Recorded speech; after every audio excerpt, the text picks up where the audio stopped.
Hi guys! For today's vlog, magluluto tayo ng roast pork. My own version to, no? Kaya I suggest na subukan nyo na. Siguradong magugustuhan ng inyong mga chikiting at asawa. Okay, huwag na natin patagalin pa. Simulan na natin.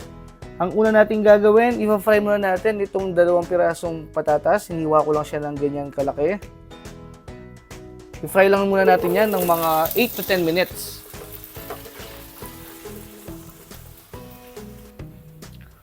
After 8 minutes, pag medyo toasted na yung patatas, pwede natin hungin lahat yan.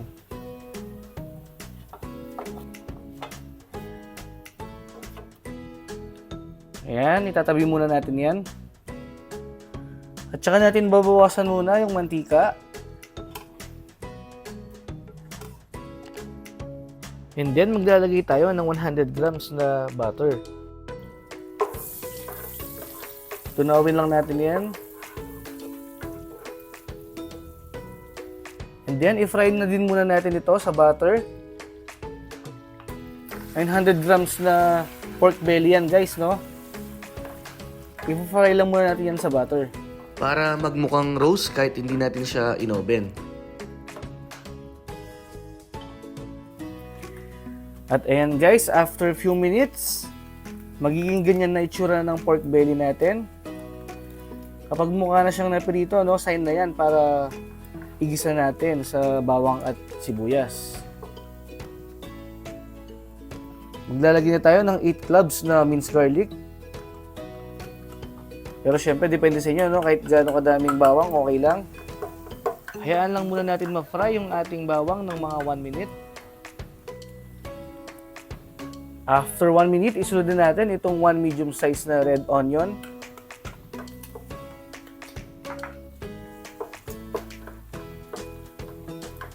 Then, igisa lang natin yan.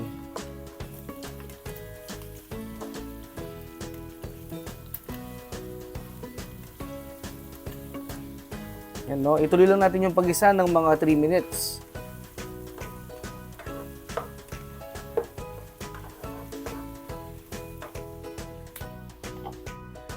After 3 minutes, timplan na natin siya ng 1 pork cube, paminta,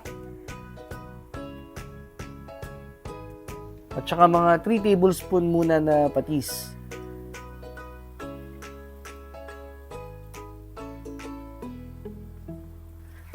And then, tuloy pa natin yung pag-isa ng mga 2 minutes. At halu-haluin natin yan para matunaw yung nilagay nating pork cube.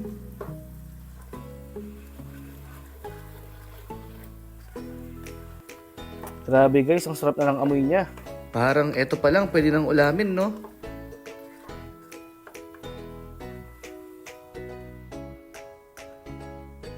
After 2 minutes, maglalagay na tayo ng 1 big can na kebab. Then, haluin lang natin ng bahagya.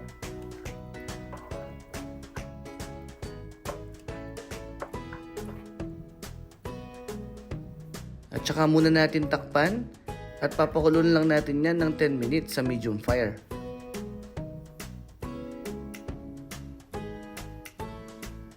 After 10 minutes,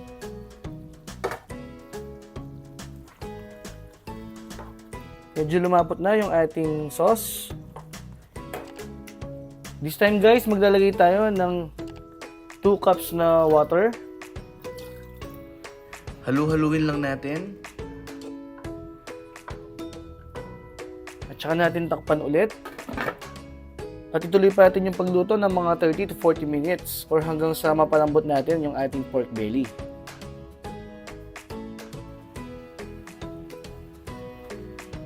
After 30 minutes,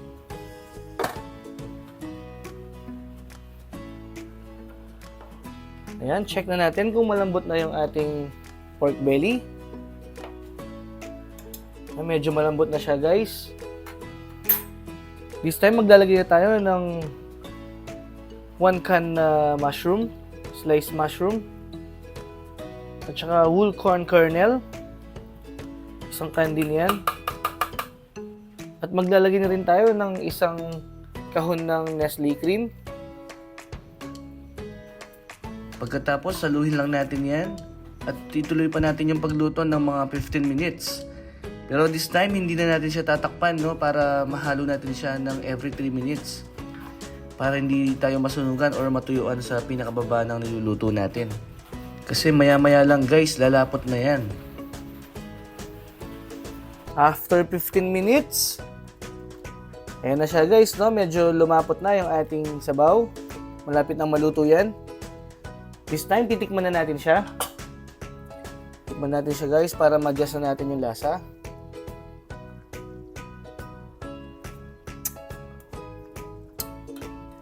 Almost perfect na yung lasa.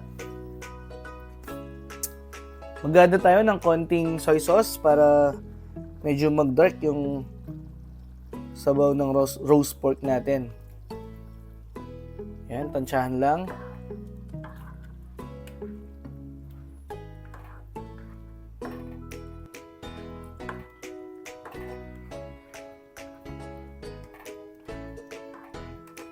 Yan, para sa akin, okay na yung kulay niyan.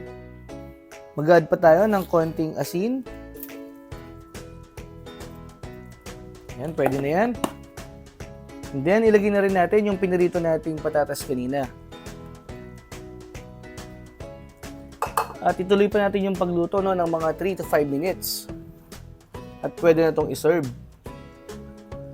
Ayan, kung umabot ka sa part ng video na to, maraming salamat sa iyong panonood. At kung hindi ka pa nakasubscribe, mag-subscribe ka na rin. Pakiclick mo na rin yung notification bell para ma-update ka sa mga susunod pa nating cooking videos. Okay guys, hanggang sa muli. Bye!